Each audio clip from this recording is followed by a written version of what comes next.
Good morning, students. How are you all? I hope that all are fine. In the previous class, you have learned about synthetic fibers and plastics. See, I am going to take a new topic, interesting topic, that is metals and non-metals.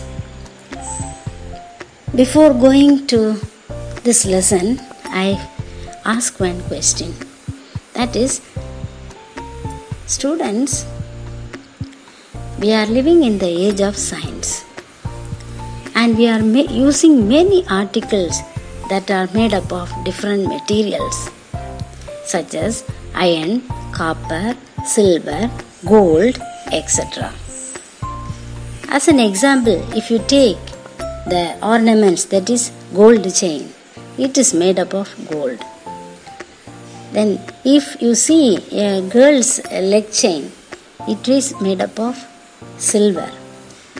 Then if you take nails that is used for building purpose in the homes, it is made up of iron. Then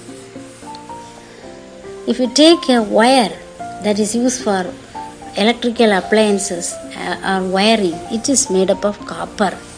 So these are all some of the elements that are discovered so far. Do you know, children, how many elements are discovered so far? Nearly 118 elements are discovered so far. These elements are divided into two types. One is metals and the other one is non-metals. What are metals? To know that, we have to see some properties. See, most of the metals are very hard and they are in solid state.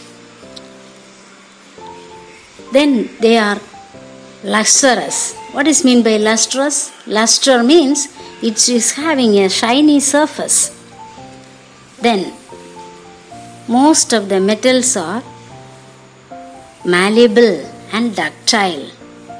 So, metals are hard, lustrous, malleable, ductile, etc. Example for metals are aluminium. Whatever we are having cooking vessels in our home, we use aluminium vessels in home, that is made up of aluminium.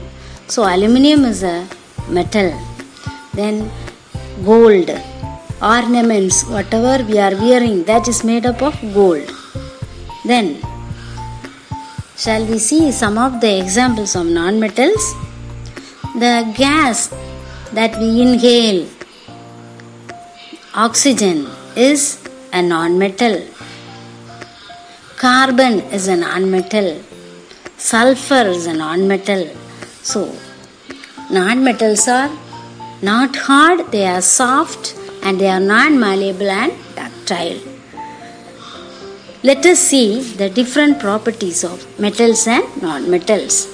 First of all, when you consider the physical properties, it includes physical state, luster, color, hardness, malleability, ductility, thermal conductivity, electrical conductivity and sonority. Shall we see about the physical state of metals and non-metals? Yes. Metals are solids at room temperature. Suppose if you take mercury, it is not a solid, it is a liquid metal in room temperature. So, all the metals most probably are solids at room temperature except mercury. Let us see about the physical state of non-metals. Almost non-metals are solids or gases at room temperature. Suppose you take bromine. Bromine is a non-metal that exists in the liquid state at room temperature. So almost all non-metals are solids or gases at room temperature except bromine, because Bromine is a non-metal that exists in the liquid form at room temperature. Next, we will see about luster. What is meant by luster? Luster means it has a shiny surface. Metals, or all the metals, have a shiny surface. Or we can say most of the metals are lustrous. What is the reason for this luster, students? This is because metals can be polished. They reflect light. They have the ability to shine. Suppose you take a new silver spoon or silver plate.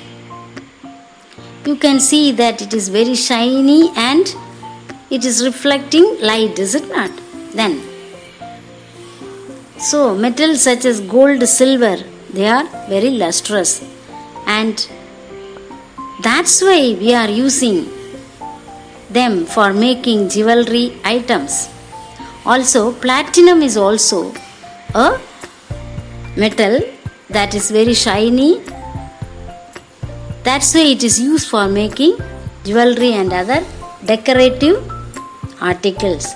So above all, most of the metals are lustrous or they have a shiny surface because they can be polished and they reflect light when it is taken. It is very shiny. Example for metals are gold, silver. Gold, silver, platinum are used for making jewelry and decorative articles. Next, we will see about the non-metals. What about non-metals, students? Non-metals have a dull surface. Most of the non-metals are occurring in powdered form or in the gaseous form. They cannot be polished like the metals. Example for non-metals is graphite. Do you know the graphite is a allotropic form of carbon? That is, one of the allotropic form of carbon is graphite. Can you say the other form of allotropic form of carbon? That is diamond. Graphite is a non-metal, and iodine also shows some luster. So this is about the luster of metals and non-metals. Let us see about the color of the metals. Most of the metals are white and silvery grey. For example,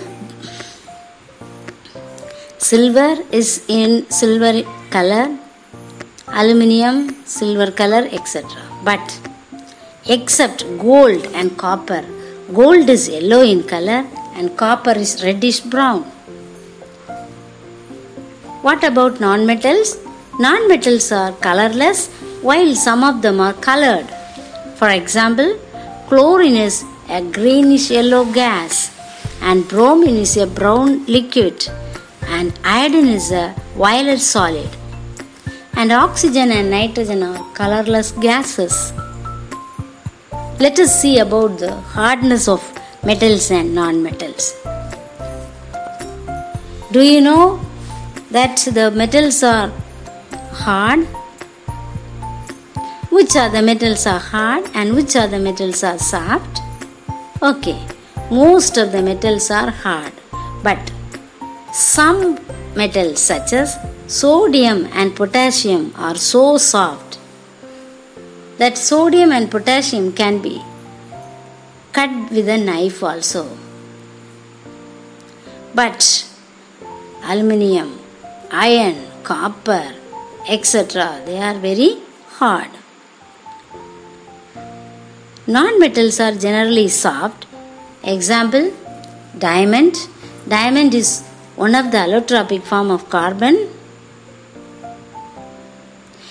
but it is the hardest substance above all the non-metals. So, non-metals are soft, but at the same time, diamond is very hard. Okay. The next property is malleability. What does mean by malleability, students? Malleability means the metals that can be beaten into thin sheets or foils. So, the property by virtue of which metals can be beaten into thin sheets is called malleability. See, gold, silver, etc. These are the most of the malleable metals. That's why we are finding use in various types of our jewelry designs and carved bangles, chains, decorative articles in gold and silver. Other metals that can be beaten into thin sheets are aluminium, iron, copper and tin. What about non-metals? Non-metals are brittle and cannot be beaten into sheets or foils.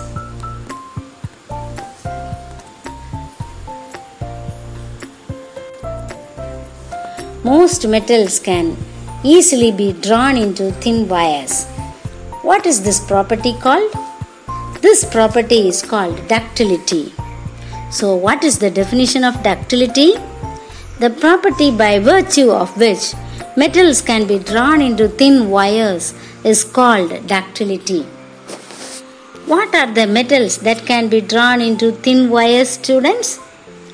Gold, silver, etc. Other metals that can be drawn into thin wires are copper, aluminium, tungsten, etc. Then, what about non-metals? Non-metals are brittle and they cannot be drawn into wires. Why can't we draw into thin wires? Because they are brittle, that is, they will be easily breaking. So, this is called ductility. So, what is the definition for ductility? The property by virtue of which metals can be drawn into thin wires is called ductility. Most of the metals are ductile, but non-metals are brittle and cannot be drawn into thin wires. Then, the next property is thermal conductivity. What do you mean by thermal conductivity? That is, metals are good conductors of heat. That is, they will allow heat to pass through them. Therefore, they are used for making cooking utensils. Can you say one example for that? Yes, silver is the best conductor of heat. And next to silver, it is copper. Then, non-metals are generally poor conductors of heat. Example for non-metals: diamond, it is a good conductor of heat. So, we can say that except diamond, other non-metals are poor conductors of heat. Diamond only is a good conductor of heat. So, thank you, children.